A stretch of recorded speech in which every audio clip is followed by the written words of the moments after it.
we were just talking about Omnibus and the teleprompter incident.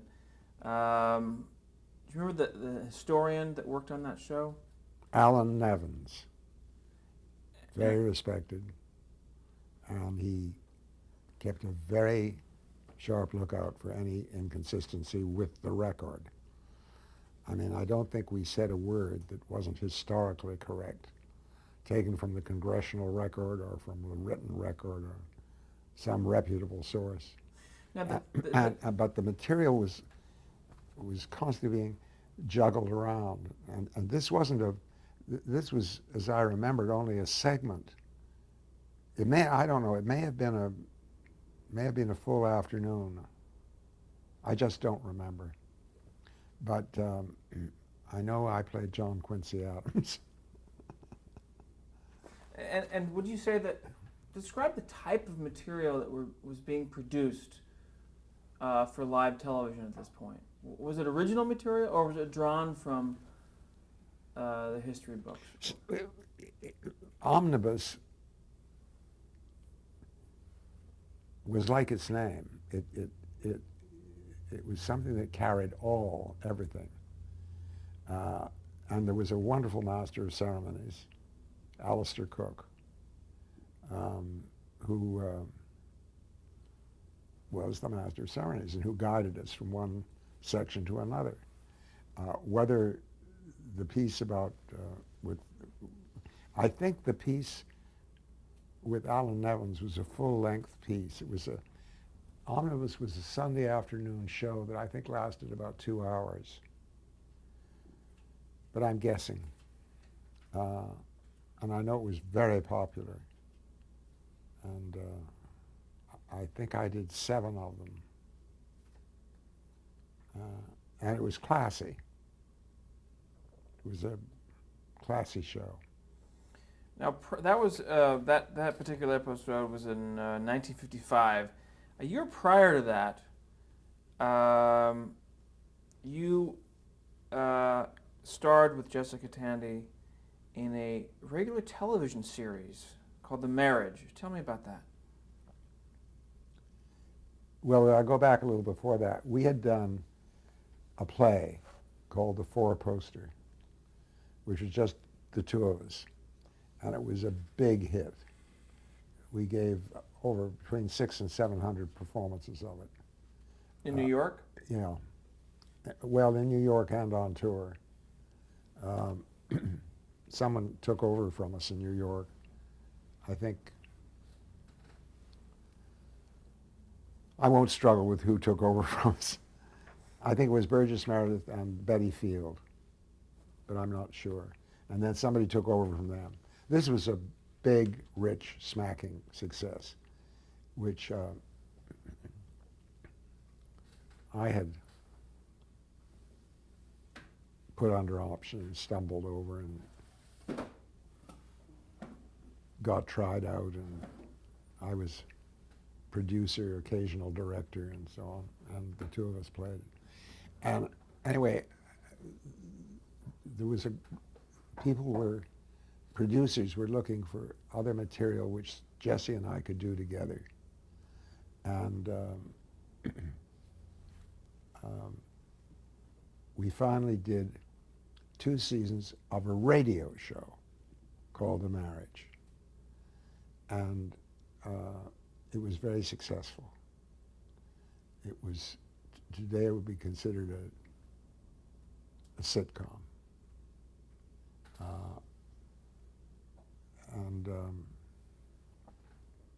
about a family and commonplace family problems.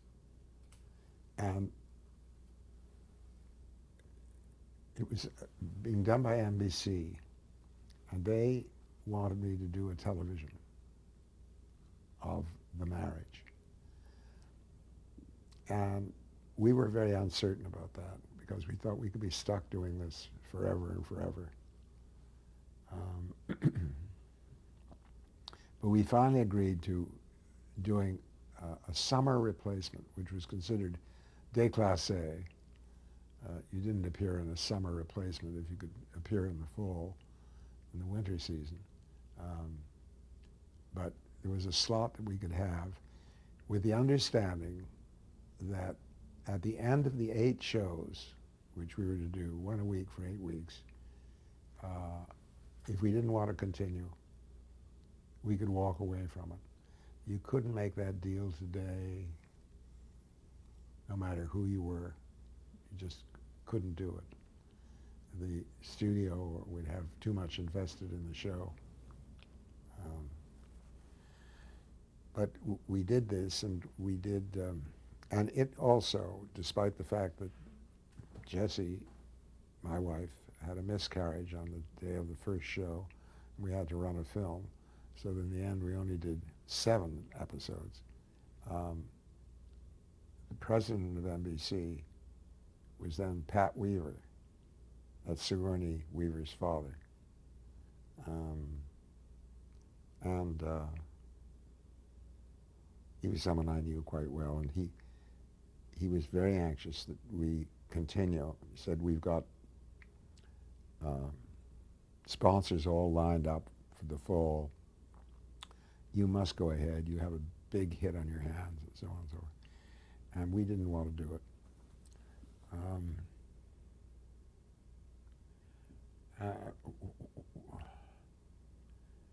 And I remember that we'd gone off,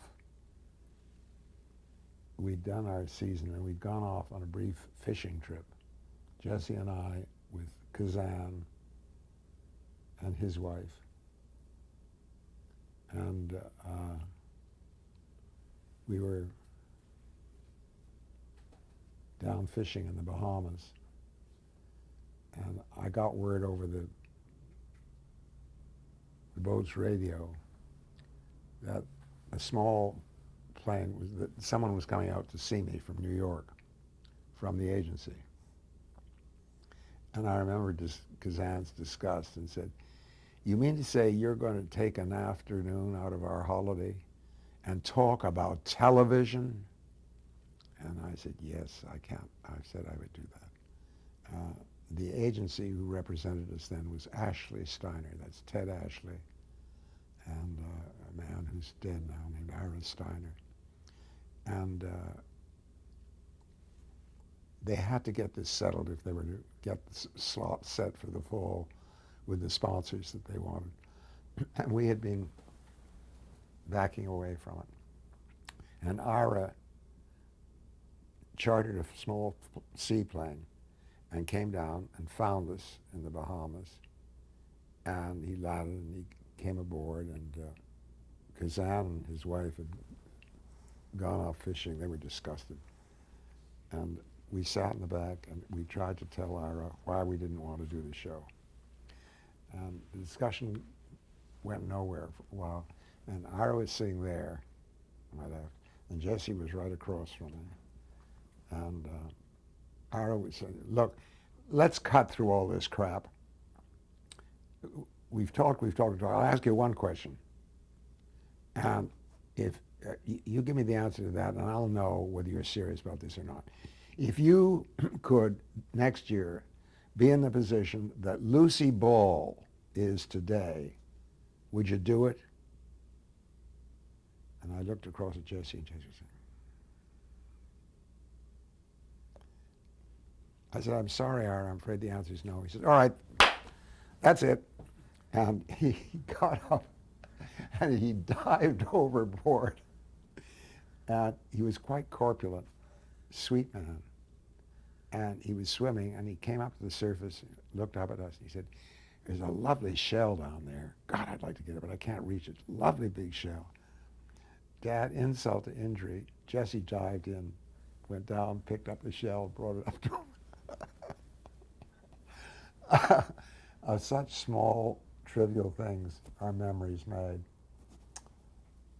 But Lucille Ball at that time was a huge success on television. Some show called I Love Lucy, something like that. Yes. Well, the show itself was significant for a couple of reasons. One of which... The first show ever done in color. That's about all I can tell you. it aired on July, first episode on July 8th, 1954. Who's the writer? Oh, there were different writers. That was what got me to do it at all. Having all these radio scripts, I knew we had about a dozen out of the, we'd done 50, 60 radio shows.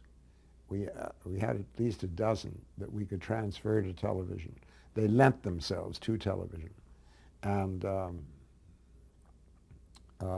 they were all written by different writers. One of the most involved was a writer called Ernest Cronyn. And the script supervisor was a very good writer called Millard Lampell. Millard's dead now, gone. He was a great friend of mine. And badly hurt by the blacklist.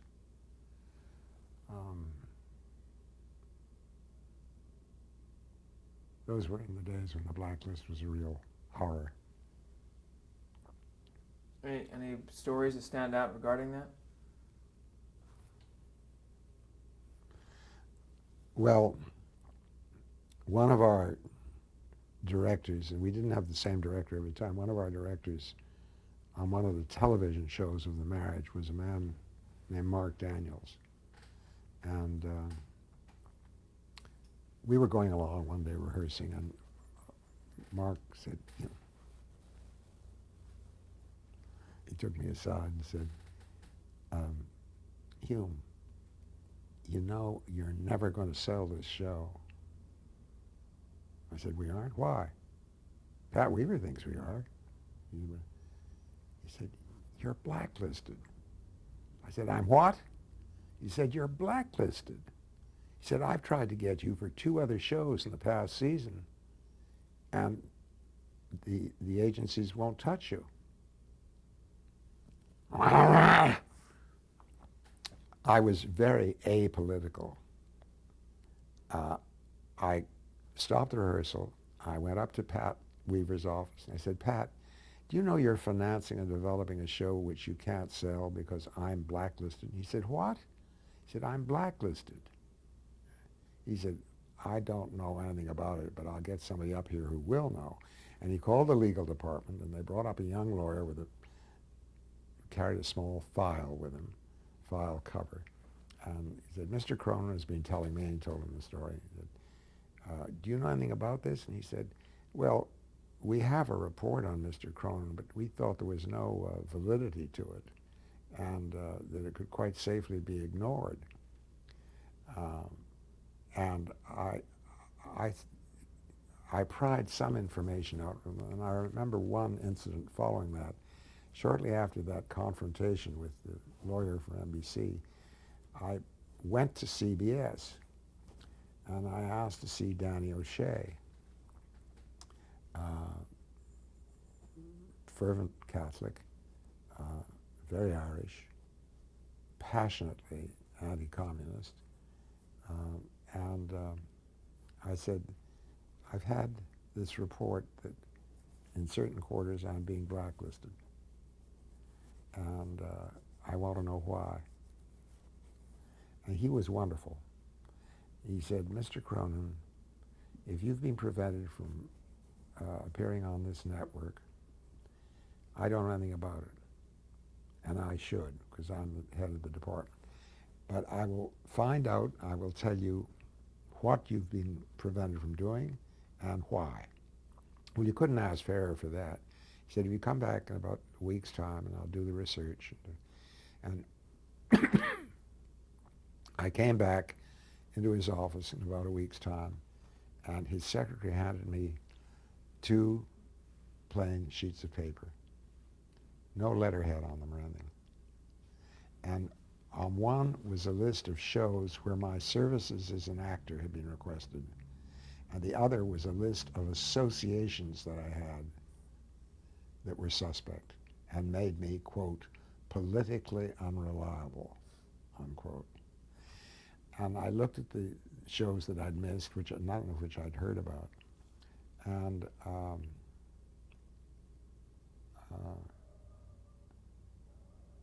then I looked at the list of things where about half the list was wrong. I never had anything whatsoever in any way to do with the organization of that. Yes, I had been a member of the group theater, very briefly, which was highly suspect. Yes, I had worked with the, oh dear, theater down near 14th Street, um, which was very left-wing, and I had worked there as a young actor. Um, uh, then they said things like, I had attended a conference on thought control somewhere or other. Absolute total rubbish, never heard of it.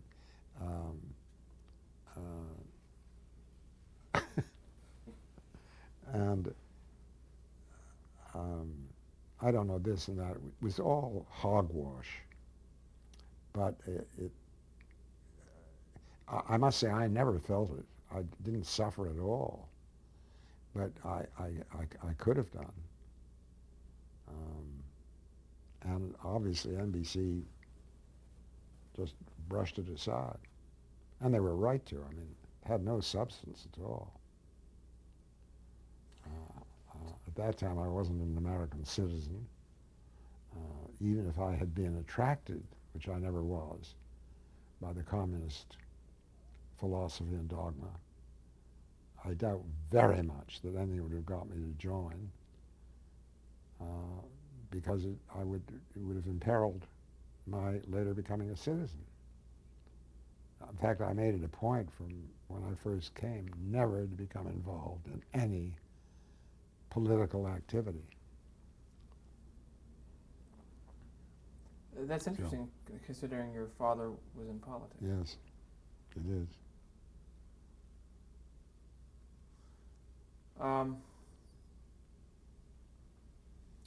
You did a lot of Well, I was going to ask you about Pat Weaver. Describe Pat Weaver as a executive, his talents that he brought to the table.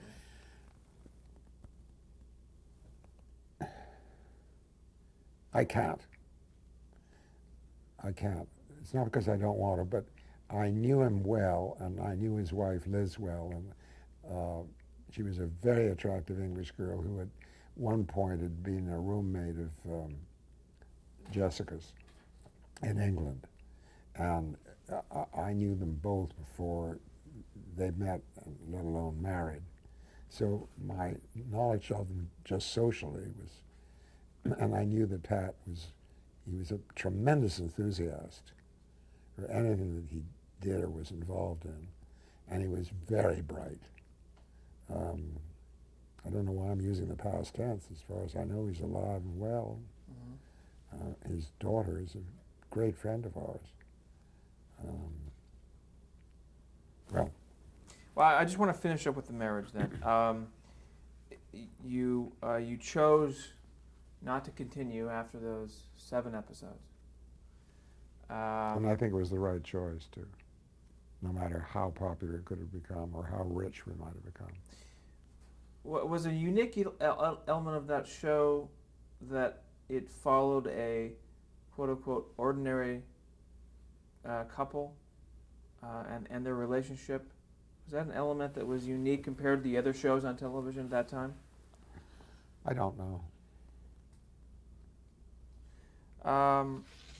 There's obviously so much television that you did, and I just want to mention a few, and if anything stands out, then speak up. You appeared as an actor, director, continued to bounce back and forth, but on television, Philco, Playhouse, we mentioned Omnibus, Climax, Alcoa Hour, GE Theater. There was you appeared quite often with Jessica as co-stars in a lot of these. Yes. There's one called The $5 Bill. That was a very good one. That was written by Tad Moselle. And I know that was a good one. I was proud of that one. That was a Studio One television, 57. a member of the family? Now that was Horton Foote, who you're going to see soon. And that was my meeting with Horton, and that was the first thing I ever did of his. And then just a couple of years ago, I did a movie of the week for Showtime called Alone, which Horton had written.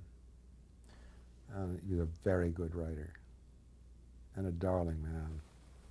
You'll enjoy talking to him. What's unique about his writing as an actor reading a script?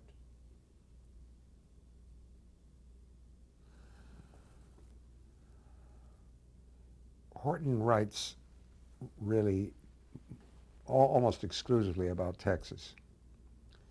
And he knows the land and the people very well. And his scripts smell of the truth.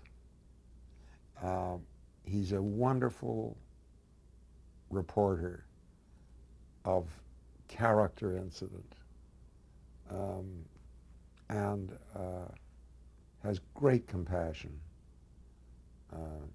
that he shared with Tennessee.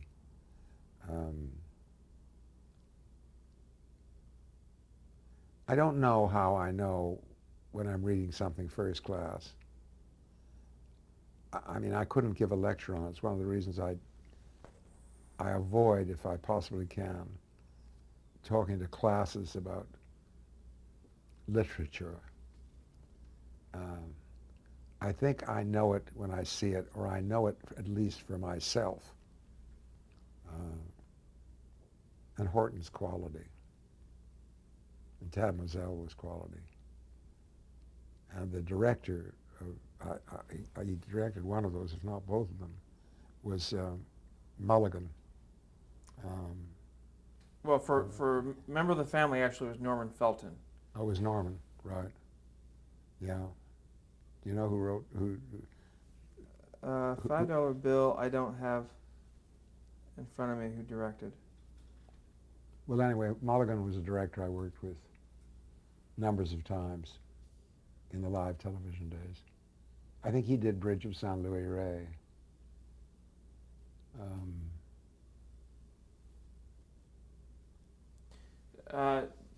Did your experience as a writer and director help you further your craft as an actor in television? I don't think so. Do you think it's I think my craft as an actor may have helped me with the other two, but not the other way around. Why is that? When you're writing, it helps if you've been an actor, because you get a sense of what plays, you get a sense of what you can do without in the way of words. I mean, when I had the ill fortune to direct a couple of plays with very good writers, but who were tyro playwrights. And at least in one instance, the writer, I remember, felt as though the theater was a magic lantern which was going to take his script and illuminate it on the screen. It doesn't work that way. You've got, when a thing comes off the page and into the mouths of actors, there's another dimension added. I don't say it's a better dimension, but it always means that you can do with less in the way of words. Words belong to the novel, to the intimate examination. When you can see a thing, when you can see an expression, you don't need words to tell you what you're seeing. So I think it helps to have had the experience of acting if you're going to write for the theater. I think it also helps a director help a writer, because he can go to a writer and say, look, this passage here, you already said it in essence 33 pages back. you really don't need to repeat it. And what's more, what you've written, you're going to see. It's visual. A new new elements have been added.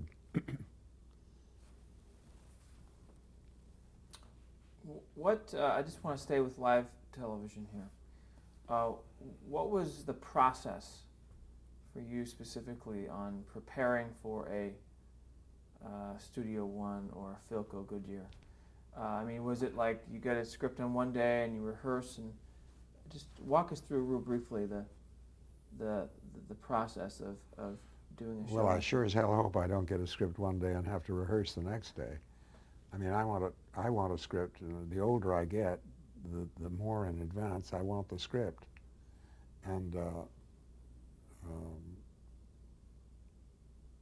because my memory is now somewhat fallible, I like to know every damn word beginning to end before I ever start. Do you ever know Bob Preston? Robert Preston? The Music Man? Great guy and good actor. I remember walking into his dressing room and seeing on his mirror a big sign saying, "Security is knowing the words." True, to a large extent. Or it sure helps you. You got enough in what's unforeseen may happen in the audience and elements, live elements when you're on the stage, that you better not have to fish for the words. So would you read the script multiple times? I would read it. I would sometimes do some research, depending on the subject matter.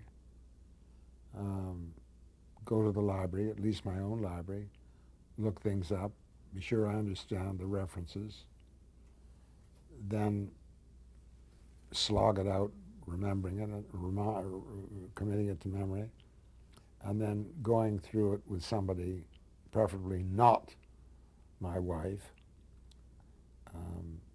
cueing me so that I hear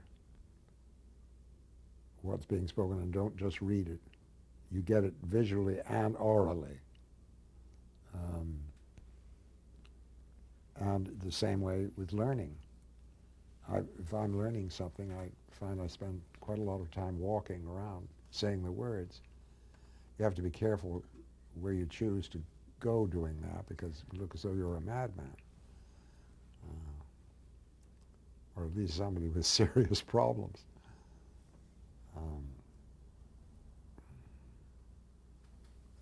You had a. I'll cut the camera right there.